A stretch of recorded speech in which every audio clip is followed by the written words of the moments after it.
নারী প্রতিবাদের দাবিতে আমাদের এই আন্দোলন। শেষে কি বলা হলো যে আমাদের পোশাক আশাকের জন্য নাকি এমনটা করা হচ্ছে, আর সবকিছু তারপরে টাকা দিয়ে ধামা চাপা দেওয়া হয়। যদি তারা একভাবে দল গঠন করতো, যদি তারা এর বিরুদ্ধে পদক্ষেপ নিত, তাহলে হয়তো এমনটা এরকমটা হতো না।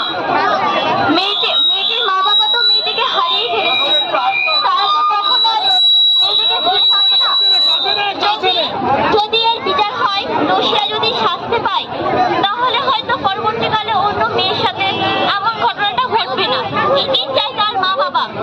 ভাবলেই গা শিউরে ওঠে যে মেয়েটি ডাক্তার হয়েও তারই কোনো নিরাপত্তা নেই। আমরা সত্যি বলার কিছু নেই, যত বলবো ততই বলতে ইচ্ছা করবে আর ততই খারাপ লাগবে।